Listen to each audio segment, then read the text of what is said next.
الاستفادة والحث على التمسك بكتاب الله وسنة رسول الله صلى الله عليه وسلم والدعاء إلى الهدى والدلالة على الخير ابتغاء وجه الله وثوابه ومرضاته وقربه إلى حضرة حبيبنا وشفيعنا قرة أعيننا رسول الله محمد بن عبد الله صلى الله عليه وسلم ثم إلى أرواح آله وأصحابه وأهل بيته وذريته والتابعين ومن تبعهم بإحسان إلى يوم الدين وخصوصا إلى روحي الحبيب عبد الله بن علوي الحداد وأصوله وفروعه ثم إلى أرواح أولياء هذه البلدة خصوصا الحبيب علوي بن سقاف كي ياسين بن رئيس كي علي مرتضى ومن حواليهم ثم إلى روح الحبيب علي بن أحمد المخبر ومن حواليه ثم إلى من عمر هذا المسجد سابقا ولاحقا وإلى أرواح والدينا ووالديكم وأمواتنا وأمواتكم وأموات المسلمين أجمعين أن الله يغفر لهم ويرحمهم ويعلي درجاتهم بالجنة ويعيد علينا من بركاتهم وأسرارهم وأنوارهم وعلومهم ونفحاتهم في الدين والدنيا والآخرة على هذه النية وعلى كل نية صالحة جامعة لخيرات الدنيا والآخرة وعلى ما نوى مشايخنا وإلى حضرة النبي المصطفى محمد صلى الله عليه وآله وسلم. الفاتحة.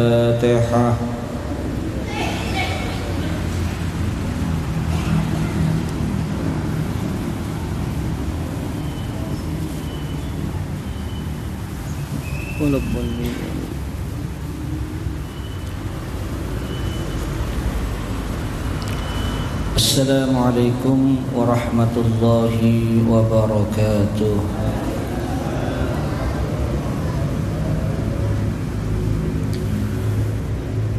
Alhamdulillah al-wahidil ahad al-fardis samad alladzi lam yalid wa lam yulad wa lam yakul lahu kufuwan ahad. Wa ashhadu an la ilaha illallah wahdahu la syarika lah. Wa ashhadu anna sayyidana Muhammadan abduhu wa rasuluh. Allahumma salli wa sallim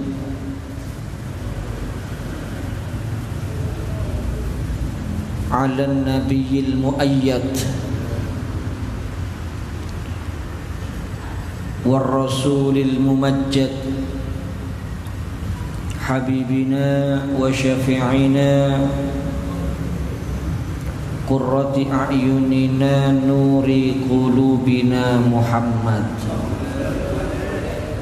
wa ala alihi wa ashabihi wattabi'ina wa man tabi'ahum bi ihsan salatan wa salaman daimaini mutalazimaini bila hasrin wala adad. Amma ba'd. Rabbi syrah li sadri wa yassir li amri wahlul 'uqdatam min lisani yafqahu qawli.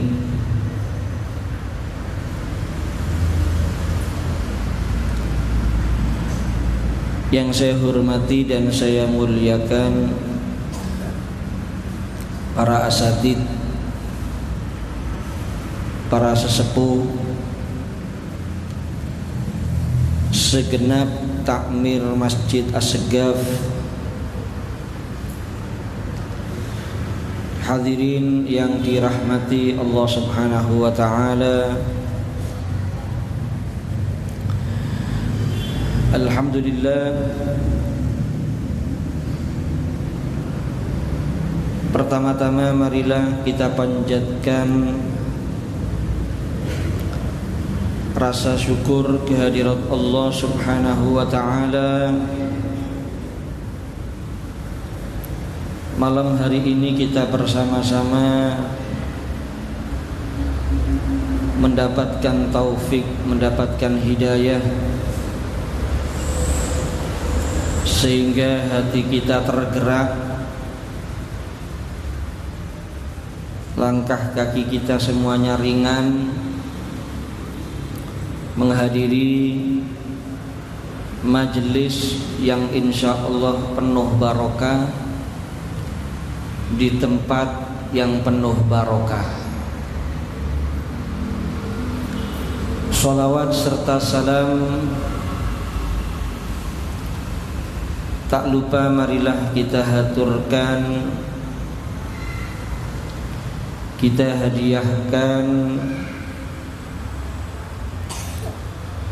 kepada junjungan kita, teladan kita, nabi kita, rasul kita, pemimpin kita dunia akhirat, Habibuna Muhammad sallallahu alaihi wa alihi wasallam. Masih melanjutkan biografi daripada Qutbid Da'wah wal Irsyad,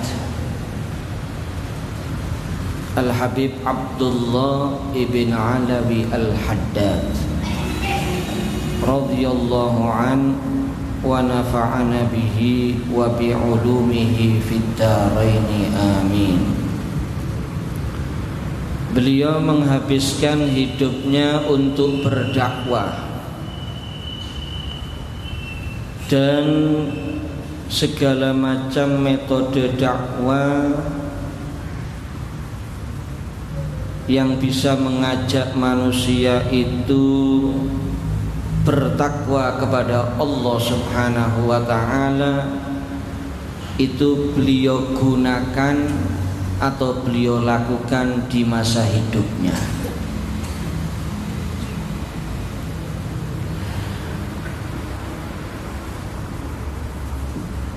Dan berdakwah kepada Allah, mengajak manusia untuk berbuat yang baik, mengajak manusia untuk meninggalkan yang tidak baik, itu terdapat fadilah yang sangat besar.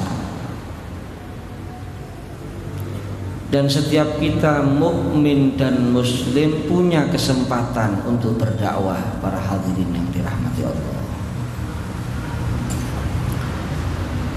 Dalam hadis Nabi sallallahu alaihi wa alihi wasallam,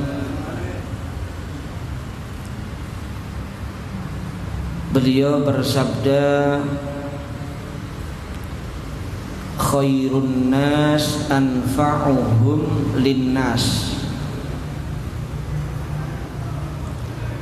Sebaik-baiknya manusia itu adalah yang paling bermanfaat untuk manusia yang lain.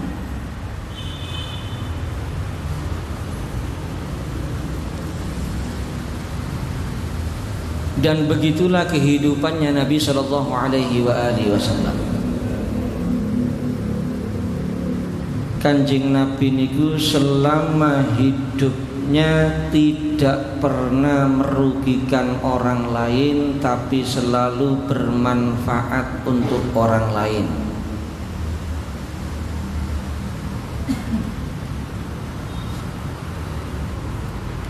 Dan begitulah kehidupannya para pewaris Nabi Muhammad SAW. Para sahabat radhiyallahu anhum, para tabi'in, para aulia, para sholihin, monggo panjenengan pelajari sejarah hidup mereka. Mereka semua adalah orang-orang yang dalam hidupnya selalu bermanfaat untuk orang lain.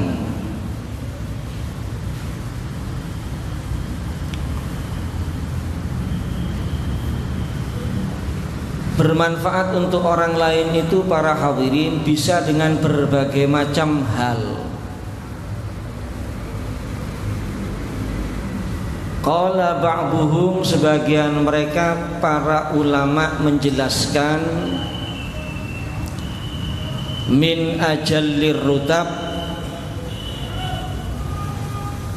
manfaatun nas fi dinihim wa dunyahum wan naf'u fid din ahammu wa aqdamu minan naf'i fid dunya. Termasuk daripada martabat yang sangat luhur, yang sangat agung, gini ku lek kula jenengan saged dados tiyang ingkang manfaat untuk orang lain, baik manfaat dalam urusan agama atau manfaat dalam urusan dunia. Manfaat urusan agama gini ku wau, panjenengan ngajari ilmu, panjenengan ngejak untuk berbuat baik, panjenengan maringi nasihat teng tiang lintu, niku semua termasuk manfaat dalam urusan agama. Lek manfaat dalam urusan dunia, nggih sampean bantu lek enten tiyang miskin, kesulitan ekonomi panjenengan bantu. Lek enten sing gerah sakit kok mboten gadah yatra damel berobat, nggih panjenengan bantu yatra. Niku manfaat dalam urusan dunia. Mana yang lebih afdol?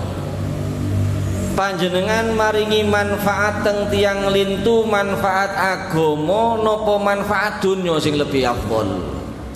Wan naf'u fid din ahammu wa aqdamu minan naf'i fid dunya. Memberikan manfaat agama itu lebih penting dan lebih harus diprioritaskan, didahulukan daripada manfaat dalam urusan dunia.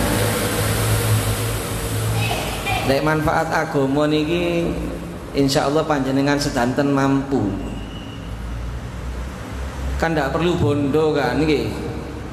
Siji lek manfaat dunya, lek manfaat dunya niku kadang-kadang rada abot. Rada abot apa maneh penghasilan pas-pasan nggih. Ana tangga gak duwe dhuwit lara. Sampeyan ana 20.000 kate gawe blonjo. Abot sikan mikir para hadirin. Lawang celengane masjid niku sing akeh kerincingan lho. Lah ngoten nah. Rada angel kate ndolek wong ngleboni celengane masjid 1.000 niku angel. Jukuk teko kantong niku teliti dhisik nggih, kuwatir keliru nglebokno. Dadi lek manfaat dunya niku mungkin masih agak berat kita. Tapi kalau manfaat agama ini kesempatan emas bagi kita semua para hadirin. Panjenengan ningali tiyang sing boten sae kelakuane, monggo dilingno, ndak kathik wedi-wedi wis.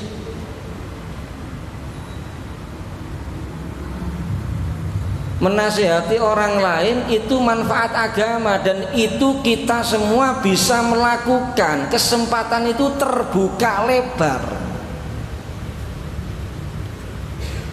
Dan itu lebih utama, lebih penting, lebih afdol daripada memberikan manfaat yang berupa materi. Enten tiyang boten sholat, barokah nasihatin jenengan sholat, masya Allah nih. Enten tiyang tahunan lek Ramadan ndak tahu poso, barokah sampean nasihati tobat poso, istiqomah poso, niku luar biasa nih. Dan itu yang membahagiakan Nabi Muhammad SAW.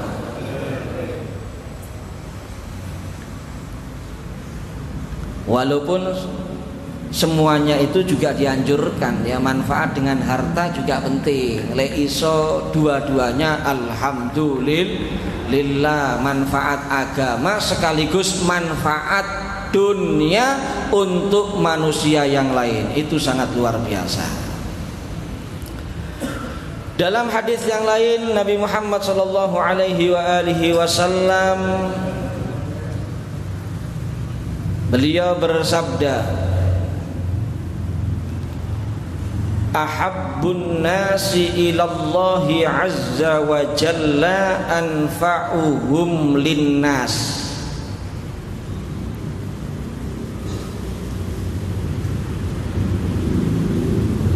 Orang yang paling dicintai Allah yaitu yang paling bermanfaat untuk orang lain. Jadi kula jenengan iki kepingin dadi hamba Allah yang dicintai Allah. Di antara cara agar kita dicintai Allah dalam kehidupan di atas dunia ini, jadilah orang yang bermanfaat untuk orang lain. Kadang-kadang zaman sak mangkin lah enten tiyang niku sang penting sakarepe dhewe lah.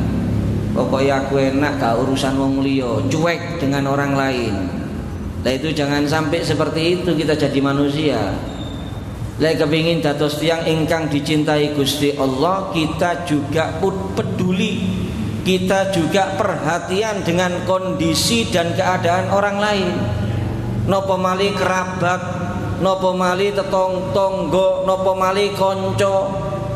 Perhatikan juga keadaan orang lain dan kita berusaha untuk juga menjadi orang yang bermanfaat bagi mereka. Karena itu termasuk jalan agar kita menjadi hamba Allah yang dicintai oleh Allah Subhanahu wa ta'ala. Kemudian hadirin yang dirahmati Allah Subhanahu wa ta'ala, ketika seseorang itu dalam kehidupannya dia itu berdakwah kepada Allah, memberikan nasihat kepada orang lain, maka orang yang seperti itu akan menjadi orang yang dicintai oleh Nabi Muhammad sallallahu alaihi wasallam. Lek cinta dumateng Kanjeng Nabi sudah dipastikan, kita semua menyatakan cinta. Mboten enten tiyang mukmin muslim mboten ngaku cinta teng Kanjeng Nabi Muhammad SAW, mboten enten, kula yakin. Siapapun orangnya pasti dia mengaku sebagai pecintanya Nabi Muhammad sallallahu alaihi wasallam. Walaupun pengakuan tersebut sungguh-sungguh pengakuan cinta, atau ada kalanya pengakuan cinta itu hanya pengakuan yang palsu, tidak terbukti dengan kenyataannya. Karena tiyang niku lek pun teman-teman cinta nggih nurut nang sing dicintai, niku termasuk buktine para hadirin. Niku termasuk buktine wong cinta. Mangkane kula jenengan kan sering mireng napa pribahasa, kalau cinta sudah melekat tai kucing rasa jog. Lho wong lek cinta niku masih sing ndak enak dadi enak. Iya, susah jadi bahagia. Sulit jadi mudah, berat jadi ringan kalau orang itu cinta. Lu sampeyan tingali sahabat Kanjeng Nabi niku. Ketika cinta, mahabbah dumateng Kanjeng Nabi benar-benar tertanam kuat dalam hati mereka. Duduk cuma nurut tok nang Kanjeng Nabi, duduk jiwa raganya untuk Nabi Muhammad SAW. Enten setunggal sahabat namine Zaid ibnu Dathinah radhiyallahu an. Zaid ibnu Dathina niki disiksa kali tiang-tiang musyrikin. Termasuk sing nyiksa niku salah setunggale Abu Sofyan. Di saat itu Abu Sofyan belum masuk Islam.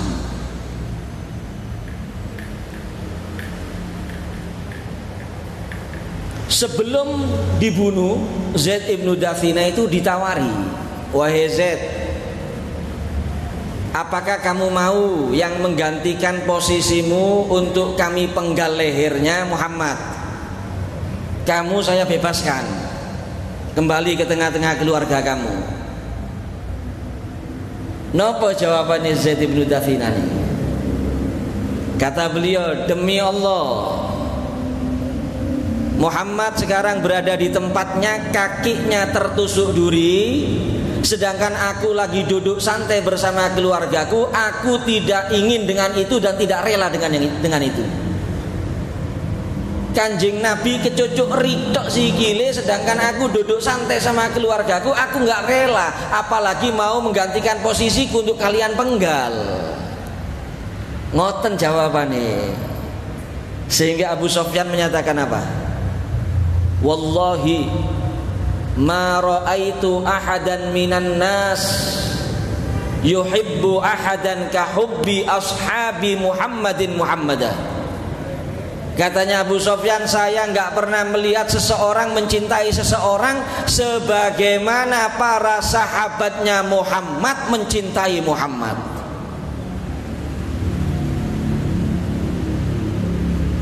Tadi lek pengakuan cinta kula jenengan insyaallah sedanten ngaku cinta. Tinggal kita tanya diri kita masing-masing, cinta kita ini sungguh-sungguh nopo tasik cinta palsu? Kita tanya diri kita masing-masing. Karena orang kalau benar-benar cinta niku pastine minimal nurut patuh dumateng Kanjeng Nabi Muhammad sallallahu alaihi wasallam. Jadi lek ngaku cinta pasti para hadirin. Cuma yang lebih hebat lagi niku lek tiyang niku duduk cuma ngaku cinta tapi dicintai kali Kanjeng Nabi. Niku sing larang. Duduk cuma sekedar ngaku cinta tapi dicintai kali Kanjeng Nabi Muhammad sallallahu alaihi wasallam. Siapa orang yang dicintai Nabi Muhammad sallallahu alaihi wasallam? Dan setunggal riwayat dari Abu Ya'la bi isnadin hasan, Sayyidah Aisyah radhiyallahu anha niku dawu ma ahabbar Rasulu sallallahu alaihi wasallam illa dzatuqah. Kanjeng Nabi niku mboten mencintai salah setunggal daripada umatnya kecuali yang bertakwa kepada Allah.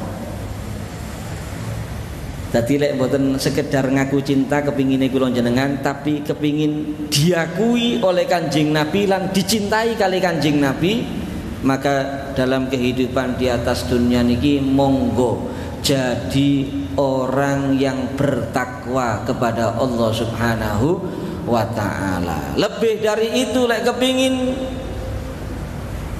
dicintai Kanjeng Nabi Muhammad nggih ngrewangi perjuangan Kanjeng Nabi. Ya berdakwah ini para hadirin. Kapan saja, di mana saja hendaknya kita menebarkan nasihat untuk orang lain. Dan ini terus terang kekurangan kita. Arang sak mangkin iki tiyang lungguh-lungguh niku nasihati tiyang lintu. Ono wong ndak bener dinasihati keluargae kadang-kadang jarang. Ono keluarga nglakoni sing mboten sae ya dijarno tok ae. Lek lungguh jagongane jagongan liyane, kita berusi sing ndak ono manfaat kadang-kadang. Padahal lek kepingin dicintai Kanjeng Nabi, kapan saja dan di mana saja tebar nasihat untuk orang lain. Wal 'asri innal insana lafi khusr illal ladzina amanu wa 'amilus solihati wa tawashaw bil haqqi wa tawashaw bis sabr. Dalam Al-Qur'an sudah jelas Allah berfirman, demi masa sesungguhnya manusia itu benar-benar dalam kerugian.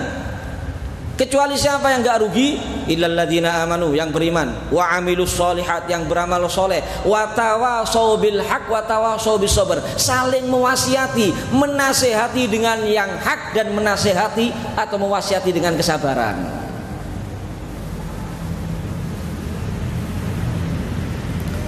Al-Habib Ahmad bin Umar bin Smith,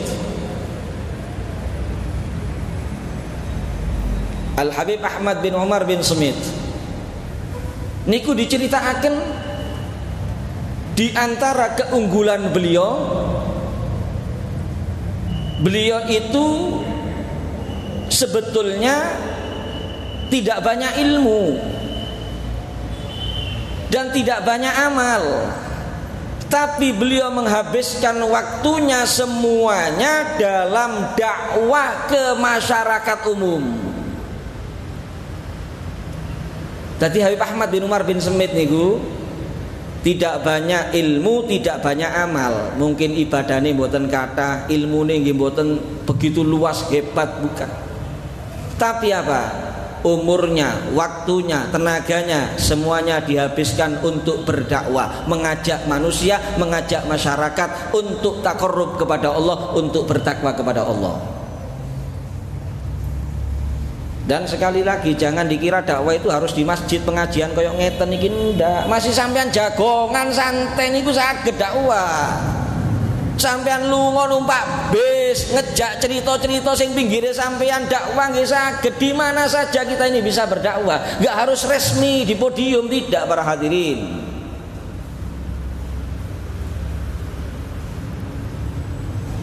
Dengan itu Al-Habib Ahmad bin Umar bin Smith ini mendapatkan kedudukan yang sangat tinggi, sehingga disebutkan beliau di zamannya adalah orang yang paling dicintai oleh Nabi Muhammad SAW. Dan itu ada dasarnya. Beliau itu menjadi manusia yang paling dicintai Nabi Muhammad niku enten ceritone. Ada satu orang namanya Syekh Abdullah, Syekh Abdullah bin Abdul Baqi Al-Madani.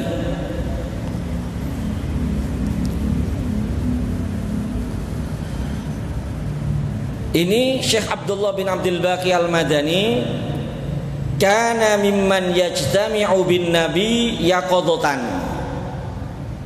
Niki tiang sering kepanggih Kanjeng Nabi bukan lewat mimpi para hadirin. Bukan lewat mimpi niki sering kepanggih Kanjeng Nabi yaqadha, dalam keadaan terjaga.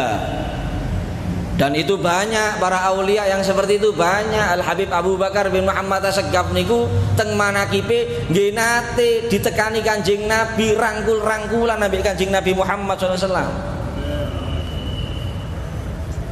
Kalau kita mungkin masih jauh, masih terhijab kita para hadirin, karena kita masih kurang itibaknya kita, rindunya kita kepada Nabi Muhammad SAW.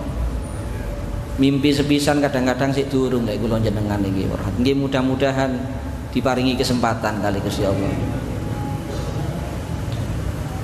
Lho niki Syekh Abdullah bin Abdul Baqi Al-Madani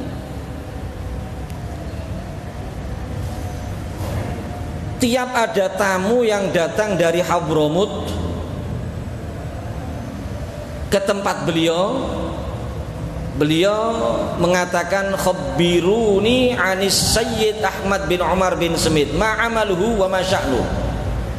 Tolong ceritakan kepada kami tentang Sayyid Ahmad bin Umar bin Smith, apa amalnya, apa ibadahnya.